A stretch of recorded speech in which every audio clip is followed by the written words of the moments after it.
Everybody, and welcome officially to our Creative Worship Q4 Overview webinar. I'm Anna Johnson. I'm the marketing manager here at Concordia Publishing House. This is our editor, Mark Nickelbein, and we're also joined today by a panelist, Pastor Wismar. And I'll get our bios up here in just a second. While I'm doing that, Pastor, would you mind introducing yourself, letting us know where you're currently serving, and what brought you to our webinar today? Sure. Pastor Greg Wismar. I'm retired now after 40 years in the LCMS ministry. I'm serving a vacancy at St. Paul's Lutheran in Naugatuck, Connecticut, and also helping out. My son is an Air Force Reserve chaplain deployed to Honduras, so I'm helping out at his parish at Holy Cross in Trumbull, Connecticut. And I'm here because I write for Creative Worship for the Lutheran Parish, as I have done for 25 years. I did a little research for this afternoon, found out my first document for Creative Worship was in 1992. So I'm a vet. That's awesome. Well, we're glad to have you for these past 25 years and hope that we have many, many more with you. We're going to get started here, Pastor. If you can stay on the line, we're just going to go through some housekeeping things for everybody that joined us today. The webinar outline for today, we're going to go over some highlights for Part 4 or Quarter 4, as most of you might know it. And then we're going to spend a bunch of time going through an example service, and this is one that Pastor wrote and contributed to us for. So we're really excited to hear. I know we have a benediction that's going to be very exciting to hear the story behind. I'm really excited to hear all the different stories behind all these. And then at the end of the webinar, we'll have about 5 minutes for questions and answers. So if you're on the line and you see something, if we went too fast, definitely ask us a question here in the chat box. Also, just one other thing to be aware of, if you have a question, if you can't see us or hear us at any time, we're trying to figure it out as quickly as possible. We have a few different microphones going on here today, and Mark's actually going to spend some time at the piano. So we know there's a lot of moving parts, and because of your feedback, we're able to make sure it works very well.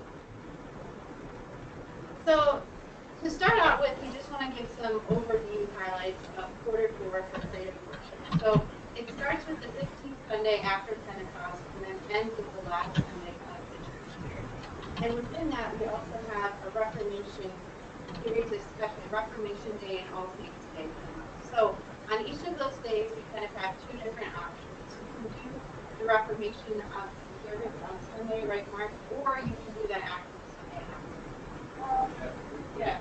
We realize Creative Worship customers, there's a great variety of the line uses. Most people probably would get like this, not on October 29th, but there are churches that may want to put it on first and celebrate.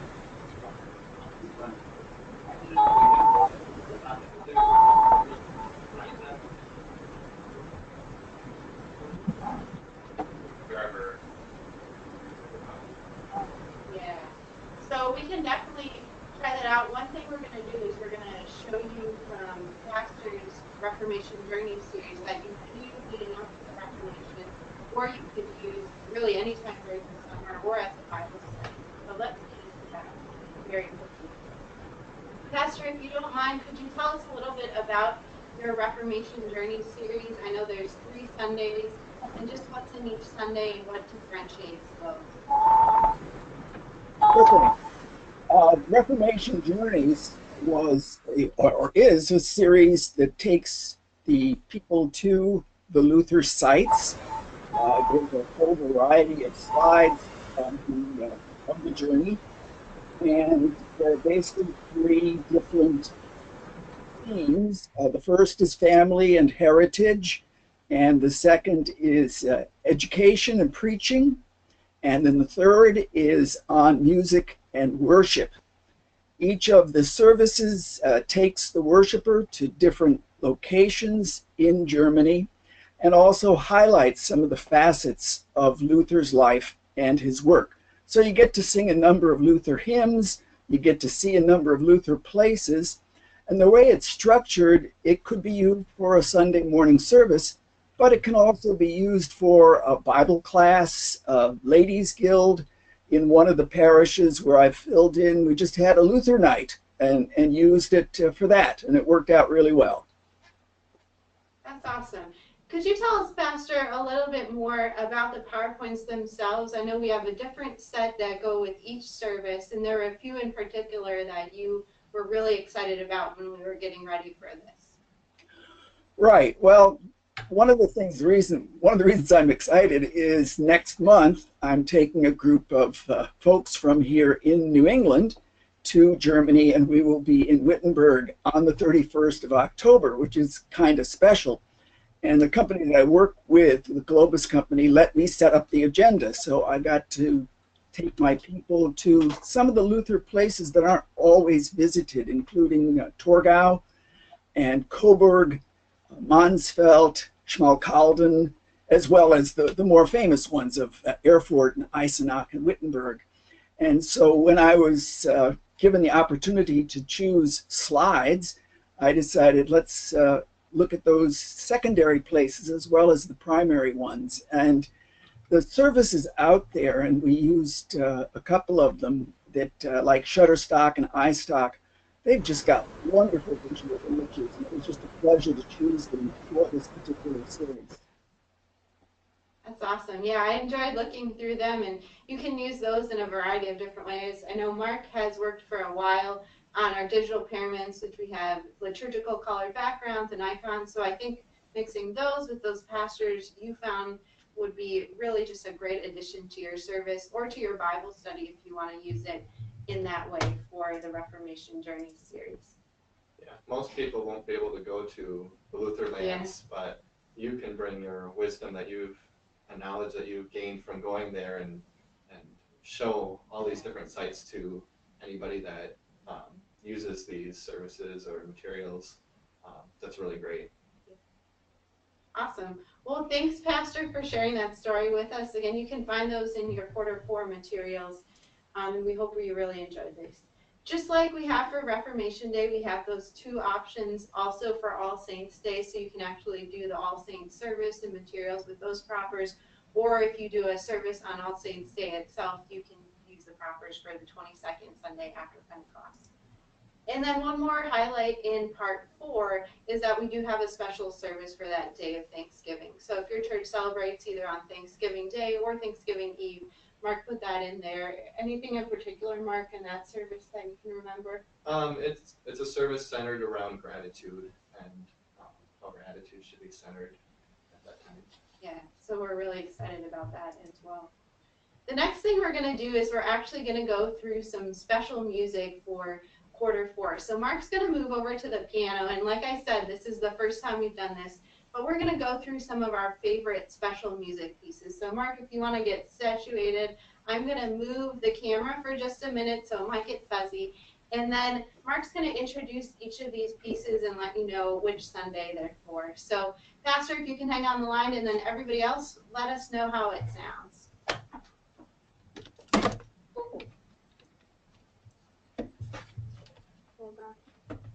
So this will be just a couple highlights of the usually around 60 or more different special things that we put in for music. And you can print these out and give them to your choir. There's congregational inserts for any hymns that you want to use with the congregation. All the copyrights are worked out for these, that you can use them for this quarter, any which way that you need to. So the first one we're going to look at is a hymn, O Kingly Love That Faithfully. It's a hymn that's been around a while. In fact, it was in Lutheran worship, the old blue hymnal. And it's a text by Martin Franzmann, who you might know better as the hymn writer for Thy Strong Word. It's an excellent hymn. It's a long hymn, and I think for that reason is maybe why it didn't make it into LSB. But it's a really great hymn, particularly for the Sunday that it's appointed for, which is Pentecost 19. the theme of the day that for that service is the feast is ready. The refrain in this hymn is, the feast is ready, come to the feast, the good and the bad, come and be glad, greatest and least, come to the feast. And the gospel reading that day is about the feast. So here's just an excerpt of it.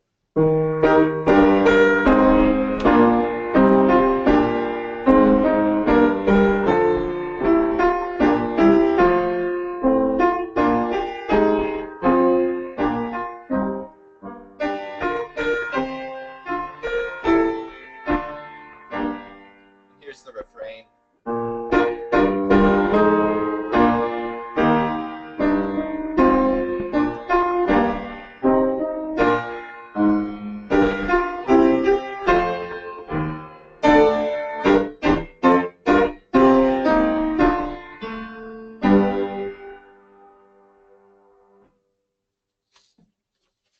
So in the creative worship materials, then there's also the congregational pages. You can print them out as a PDF, or you can just cut them in half. There's also TIFF files if you want to put them right into your bulletin. The next one we're going to look at is Holy God, we praise thy name.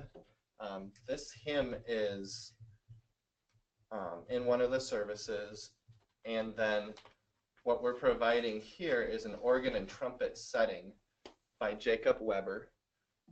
This comes from a book of Holy God, we praise thy name, festival hymn setting by Jacob Weber, which includes a prelude, several harmonizations of the hymn with trumpet, as well as some interludes in between. It makes for a big, grand setting.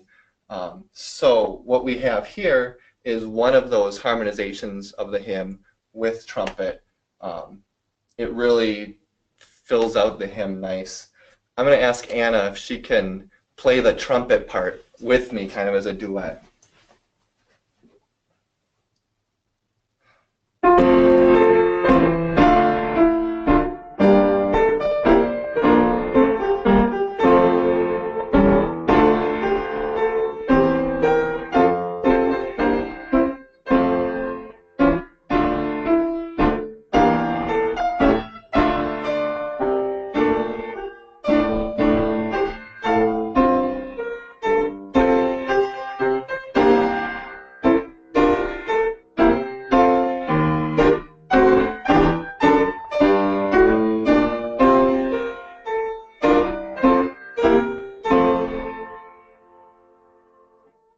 Thanks, Anna.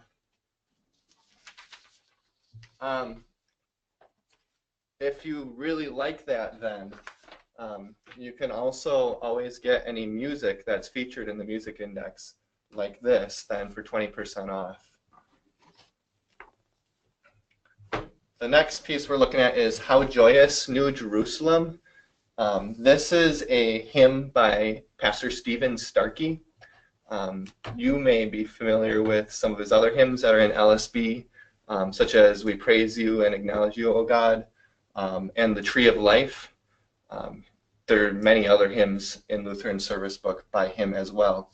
This is a relatively new hymn by him that probably you haven't heard of because it's just from 2014.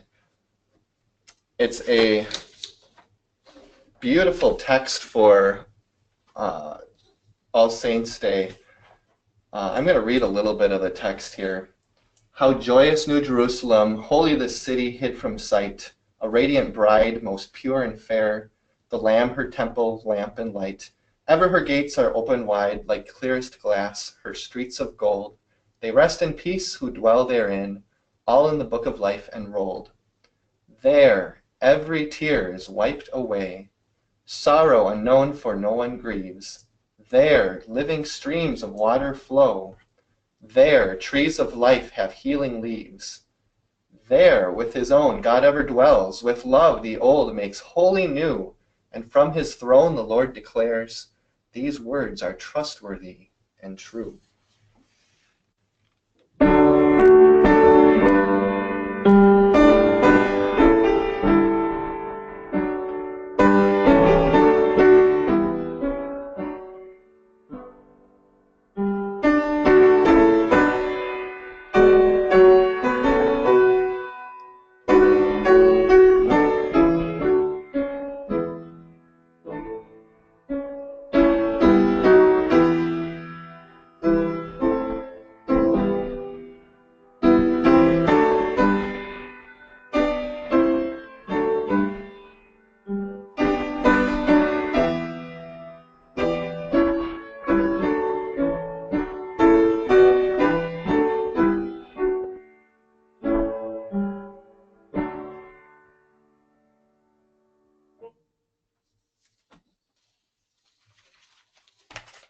next thing we have is another hymn for that service.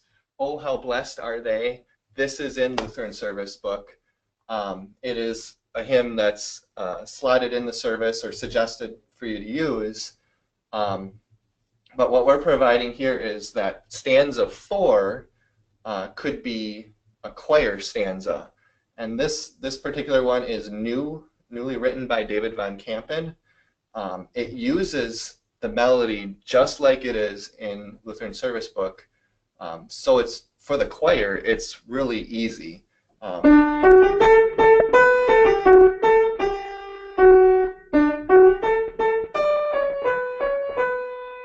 if the choir can sing the hymn, they can sing this arrangement. What makes it really great is the accompaniment, because there's a lot going on in the accompaniment while the choir is singing that. So it's something that you can put together very quickly with any choir, children's choir, if you need it quick and easy. Christ has wiped away their tears forever. They have come for which we stand and gather. By them are chanted songs that bear to mortal ears their gratitude.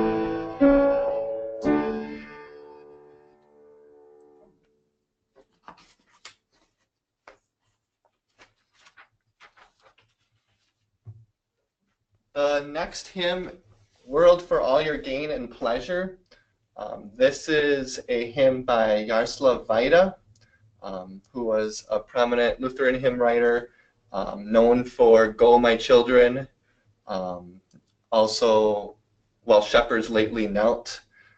So here is a hymn that probably isn't as well known, so we paired it with a new tune by David von Kampen.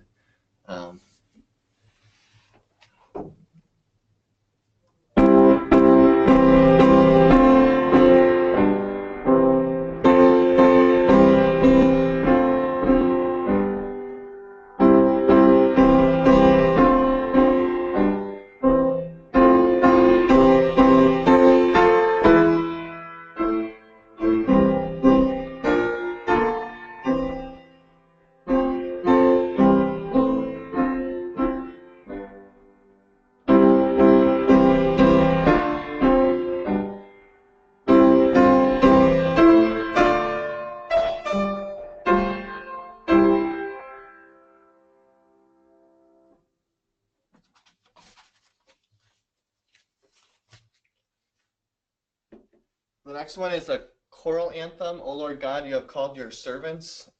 It's an older one that's a great piece from a set, Oramus Prayers for the Church, set 1, based on a text that's very beloved, O Lord God, you have called your servants to adventures of which we cannot see the ending, by paths yet untrodden. You may be familiar with that. It starts out with unison voices, and then halfway through it just opens up into SATB singing, gets quiet, and then builds, goes back down, and to the very end the amens go to very, very quiet.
And the last one we're going to highlight is If God Had Not Been on Our Side. Here's a Luther hymn that you may want to bring back for Reformation.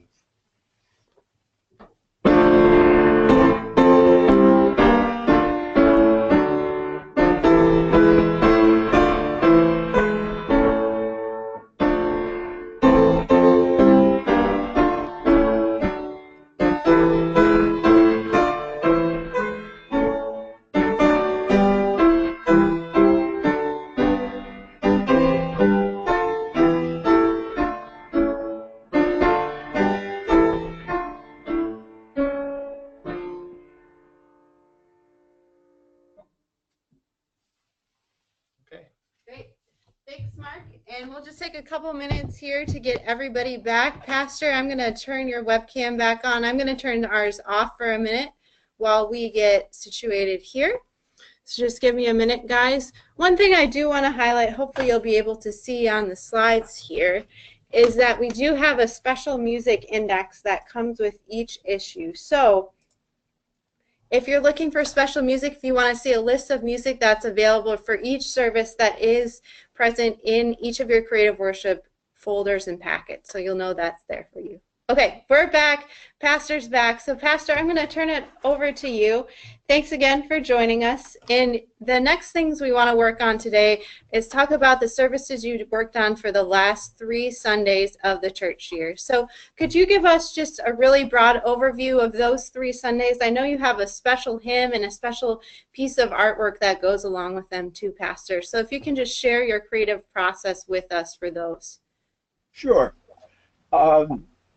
When we come to the last 3 Sundays of the church year, we're dealing with what the church calls the last things. And so it seemed very logical to me to use the last part of the creed, where we confess week by week, I believe in the resurrection of the body and the life everlasting, and then we add that word, Amen. So if you see your visual there, which is the visual here, that set of 3 parts of the creed, because the Amen we do tend to make part of the creed, are incorporated with a little bit of artistic endeavor there. We've got the butterfly for the resurrection, the crown for life everlasting, and then Amen in a number of different type sets. The creed itself makes a wonderful structure because it ties in with our discussion of the final things that we deal with as Christian people.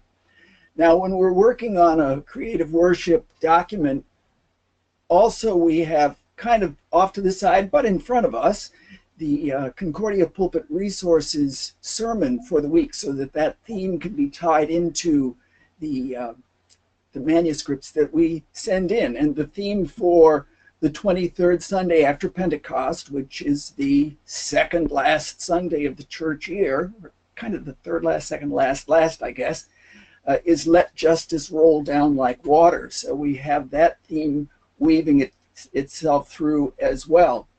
What I decided to do was also kind of highlight the articles of the Creed from Luther. And so on this particular Sunday, we highlight the first article of the Creed. When we're getting into November, and that's where we are for these final Sundays of the church year, we have those themes of harvest and harvest home, and we remember the goodness of God's creation. So that's tied in there as well.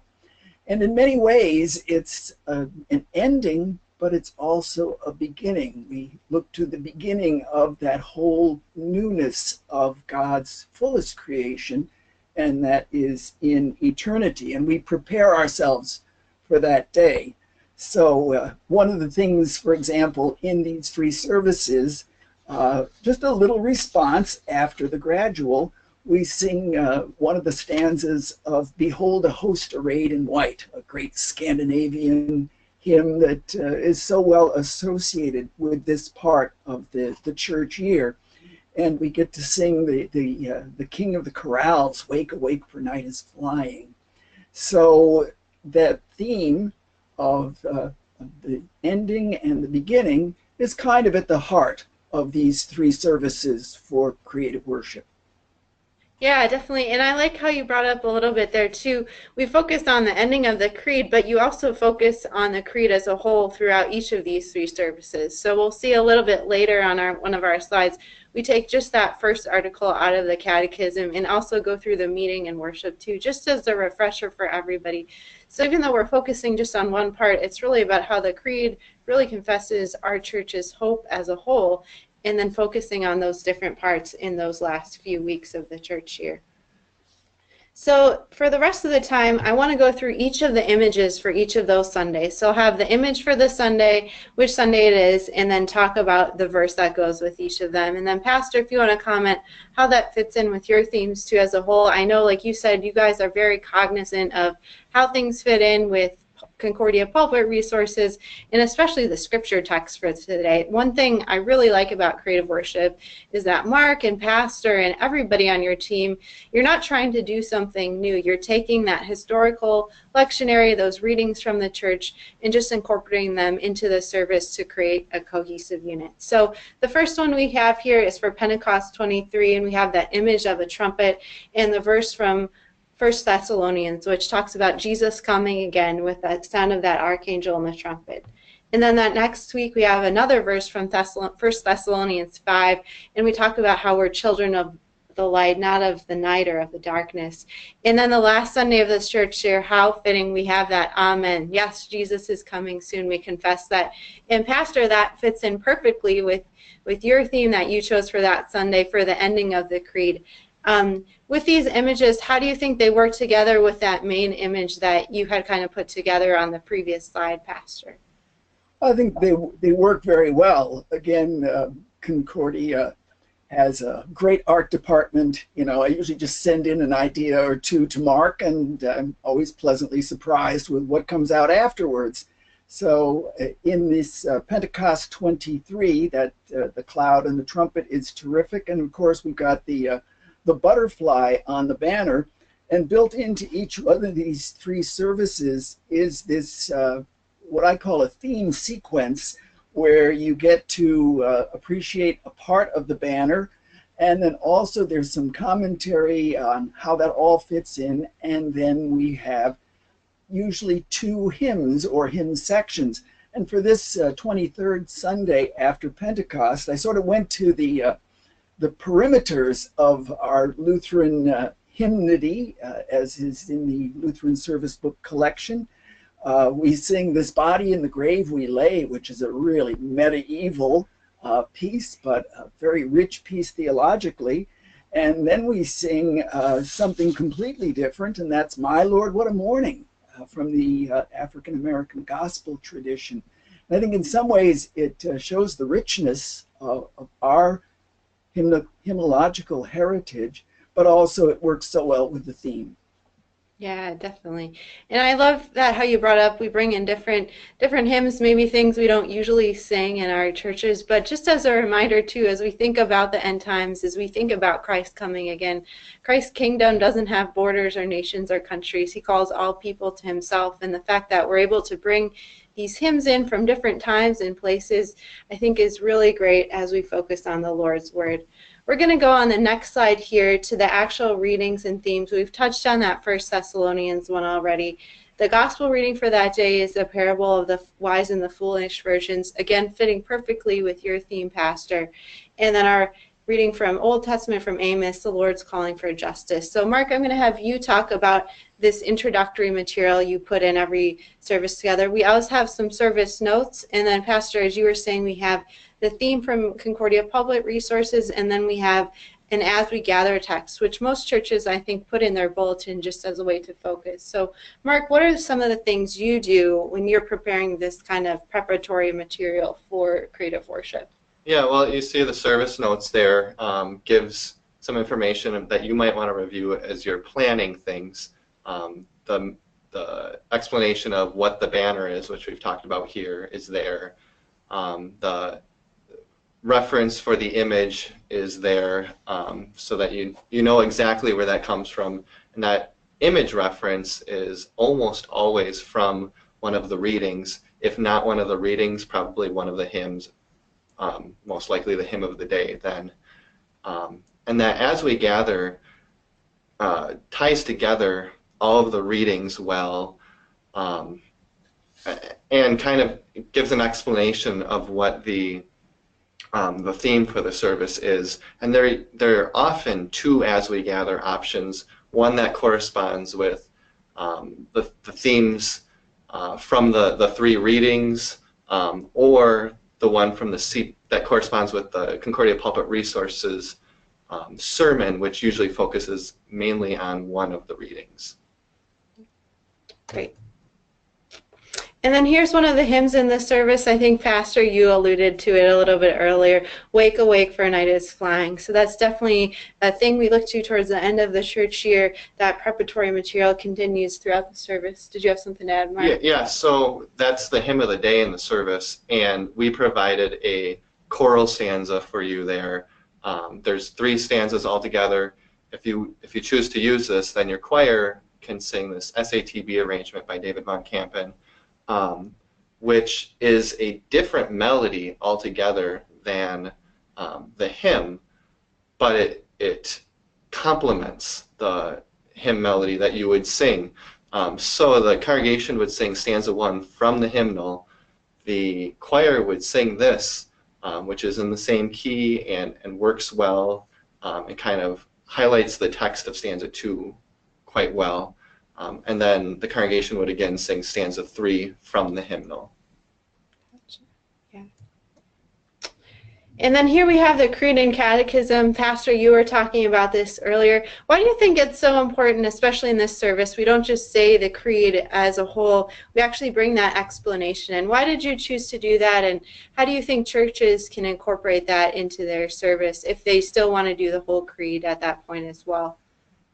Well, they certainly have that option. Again, we're in November, and for many congregations, November does bring a special emphasis on stewardship.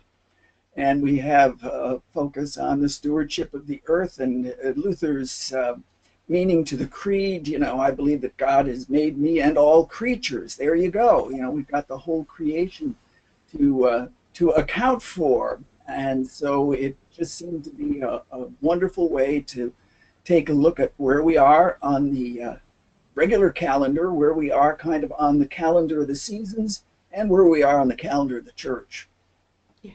Yeah, thank you. I really like that addition. I think it's good to always be reviewing those things.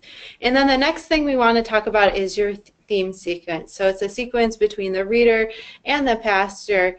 Pastor Wismar, can you tell us about how you developed that, the verses you chose? I see a verse from Philippians there, and then one of the hymns you had talked about a little bit earlier. Right. In the theme sequence, which is sort of in the middle of the service, we've been listening to the lessons, we've been singing some of the hymns, and now we're going to focus on the visual. So we're using more of our senses here. And in this particular section, we have the banner image of the butterfly that's going to work for us, and we have the service image of the trumpet sounding, and it takes us back to thinking about ourselves and our bodies and that moment and the promise that St. Paul says to the Philippians that Christ will transform our lowly bodies into his glorious body. And so then again, interestingly, I decided to choose this Body in the Grave We Lay, which was, I think, you know, I was on the commission at the time the Lutheran Service Book was put together, and every hymn has a story of how it made it into the book or the like. And I remember this one very well because I was talking with Dr. Paul Grimm, who was our executive secretary at the time, and we had had a wonderful meeting and had chosen hymns for the book.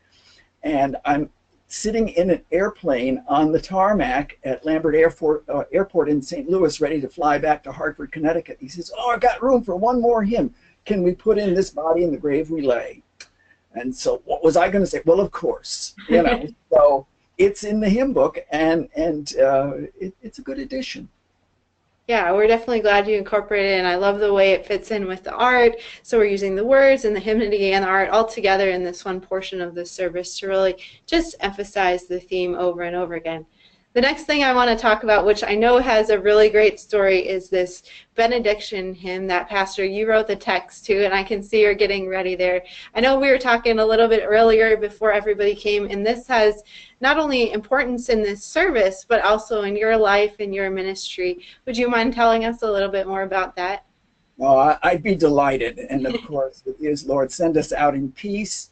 And in the introductory notes, Mark has that it is a choral benediction, but it can be done either by the congregation, because that's supplied, or through Concordia, the choral setting, which Rick Giesecke, who is just a wonderful composer, put a beautiful music to it. He calls the title of his music is Adasir, which is the name of our summer place up in the northwest corner of Connecticut. But this I wrote for my conclusion of about a quarter of a century as pastor at Christ the King Lutheran in Newtown, Connecticut in 2011, which happened also to be the 50th anniversary of the congregation. So it was just a wonderful event. It was premiered for the events of that 50th year there, and then subsequently was used for a special concert at Concordia College in Bronxville, New York, which is my alma mater. And the music director there, Jason Tomes, put a lovely orchestral arrangement for it, and it was just grand to have 150 people or whatever it was singing your hymn. It's all good. But it is a benediction, and very easily learned. Rick has just a very approachable melody for it, and people enjoy singing it, and that's all good. So basically, it picks up. You've got that piece, the Carl Schalk piece, which is kind of derived from the collect from morning and evening prayer about Lord, send us, on our journey to dangers unknown and all that. And this does it as well, but each stanza has a special blessing, and that is peace and hope and love. Yeah, and we do have a little bit of extra time there. If we can just go through one stanza at a time, I can read it out loud, and then if you have just a special phrase or verse, Pastor, that you like, or Mark, that you think especially goes with the music, well, if we can just highlight each of those stanzas. So the first stanza is, Lord, send us out in peace to travel ways unsure. With faith that your protecting hand will make our path secure, Lord, send us out in peace. So that stanza in particular, I love how it has those bookends on it. And Mark, from a musical perspective, how does this fit in with everything that's going on, and how does this prepare us for the next two stanzas there? Well, the melody is a lovely, gentle, send us out in peace tune that fits really well with this text. Yeah, great. And Pastor, did you have anything in that first stanza in particular that you were really trying to get across, and how it fit in with the rest of it? Well, again, the protecting hand of the Lord, and as I was reflecting on the 50 years of the congregation there at Christ the King, they've been through a number of things, and still we're a wonderful gathering of God's saints, so it just worked out well. And thinking of sending people, maybe we should send Mark over to the piano to play the melody so people actually can hear what it's like, because Rick's melody is so nice. Sure, yeah. Can we do that? Yeah, Mark will head over there in just a minute. I'll get the webcam sent.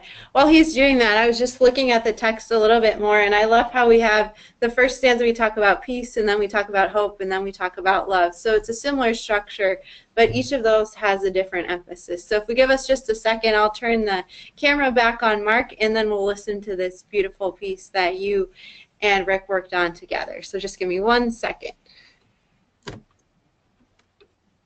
Okay. There we go. I think we're good.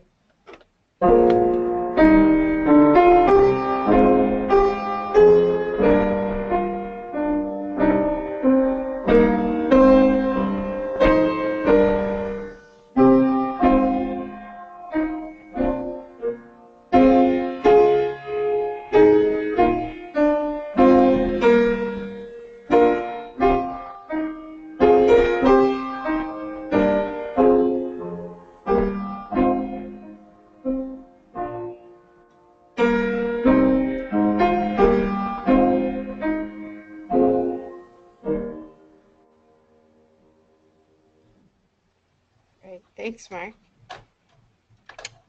Pastor, if you don't mind, while we get our camera situated back here, on those second and third stanzas, anything in particular that you would like to highlight specifically? Yeah, I would. In the second stanza, of course, it's hope. And I think in that one, I was especially reflecting on the congregation as it hits that 50th year.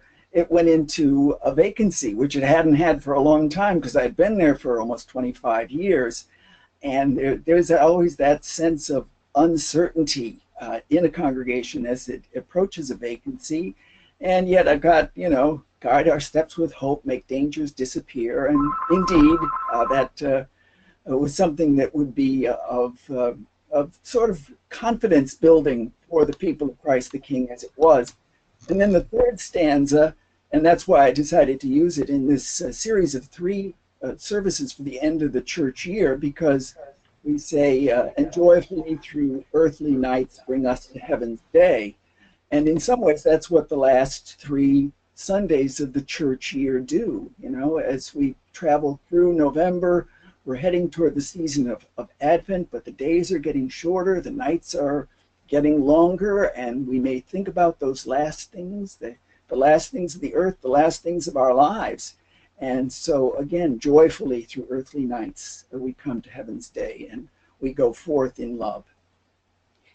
Yeah, definitely. That's such a beautiful picture you painted there. And I love also how this is used in each of those three hymns of the series. And we've talked in other webinars about how when you're introducing something that might be new to your congregation, you don't have to introduce it all at once. So we could use that choral setting maybe in the first week, use it in some of your special music, and then by the end of this series, your congregation would know this piece really well and carry it with them in their hearts, knowing that God's peace is with them through all the different times in their lives too. Okay. The next thing we want to talk about is the music index, but before we get to that, Pastor, I wanted to make sure that if there's anything special you had left to talk about in this service, I know we went through it pretty quick, and there's 2 other services in the series.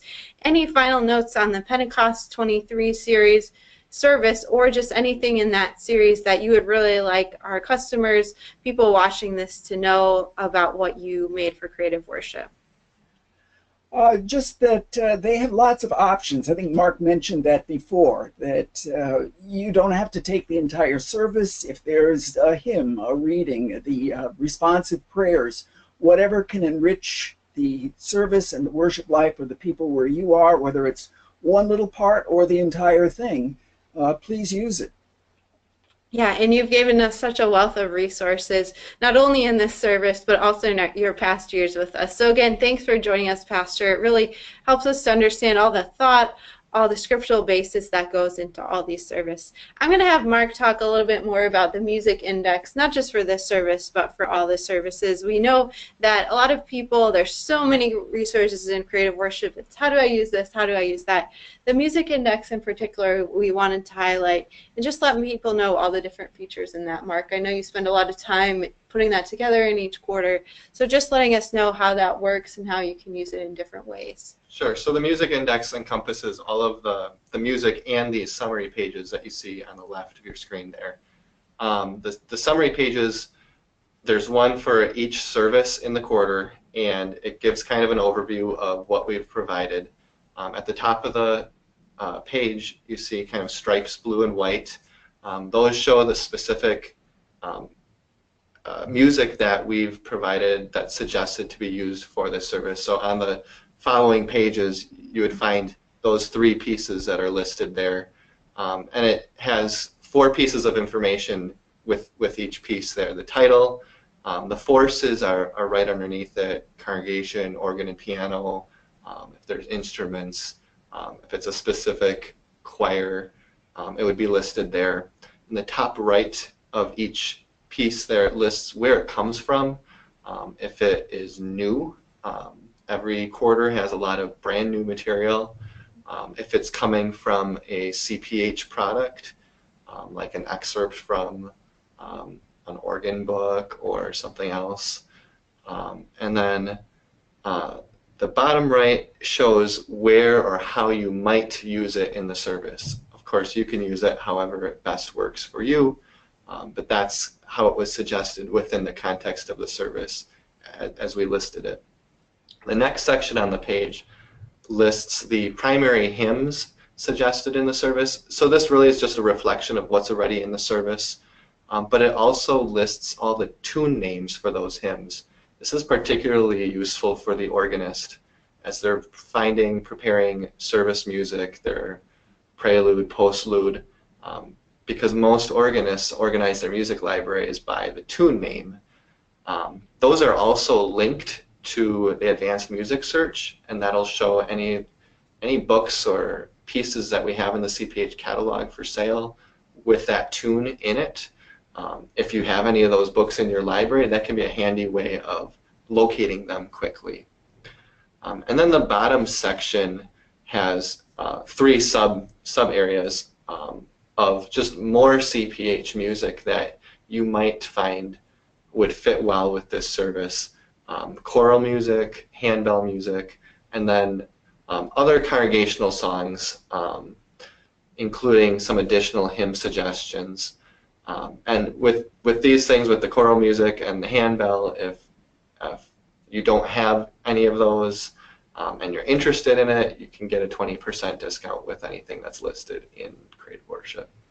Awesome, thanks, Mark. I know I was looking through that yesterday when I was getting ready, and I love how you can just go to the music search and maybe just print out that Sunday if you want to print it all at once. All the music is there right for you, so you don't have to go through the menus of each service. You can print out as much or as little as you want for use on those particular Sundays. And Pastor, that fits right in with what you were saying earlier. We don't expect anybody to use all of these pieces on a Sunday, but we want to make sure we're giving you value and giving you options for everything you want to do.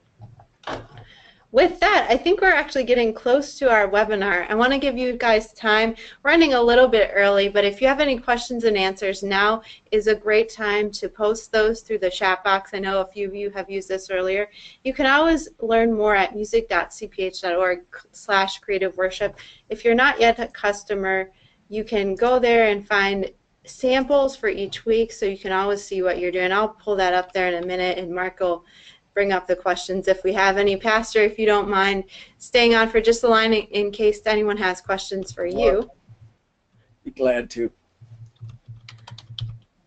And I'm going to pull that up just in a second here, just for our website. I don't see too many questions coming through, so we might end a little bit early.